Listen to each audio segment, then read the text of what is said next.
गिदिर न्युज चेनेलाव गासैखौबो बरायबाय। आंनि चेनेलखौ साबस्क्राइब खालामोबा साबस्क्राइब खालामदो आरो बे खाथिनि बेल आइकनखौ बुज्रावनानै होदो जाहाथे गोदान गोदान भिडिअ सिगांग्रो नटिफिकेसन सहैनाय बायदि।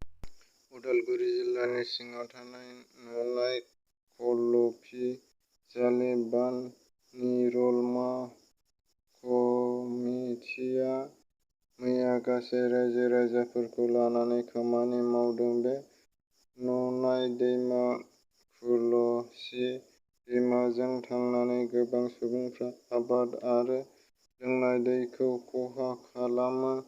लोगोसे बे खलगावसि दैमाया खलगाव मंगलदै आरो शिबसागरसिम सौहैयो होननानै खौरांगिरिनि सिगाङाव फोरमायदों। चिरां जिल्लानि सान्थिपुर हालामनि खुंग्रिं महारुफानि केप्स बसुमतारी गुवाहाटी हमंगल बाथौफुरियाव जायगायाव थांनानै खामानि मावोमोन। थांनाय अक्ट' 12/6/2021 सुनिबारनि फुंनि 5:30 रिंगासोआव खामानि मावनो थांनानै ओंखारलांनाय समावनो खथाबारि। बे जाब्रबथाय जानानै केशब बसुमतारीआ गोब्राब जखम जायो। दायो बेरामाव केशब बसुमतारीखौ गुवाहाटीनिनो क्रिस्टि केट देहा फाहामसालियाव फाहामथाय होगासिनो दङ होननानै केशब बसुमतारीनि बिनानावआ फोरमायदों। सुबुं अनफावरि रायजो राजाफोर नखरनि सुबुंफ्रा अनसुंथाइ हरजानो लुबैदों। एकाउन्ट नम्बरआ जाबाय 622811435 622811435।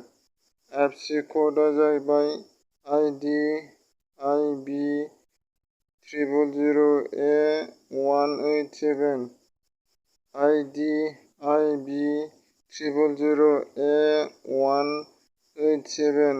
जानबुं नम्बरआ जाबाय 7896165262। धेमाजि जिल्लानि सोमोनांसाफुरि पुलिस बिफानआ गोबां बिबांनि ड्राग्स हमनो हादों आरो 3 ड्राग्स फालांगिरिखौ हमदों।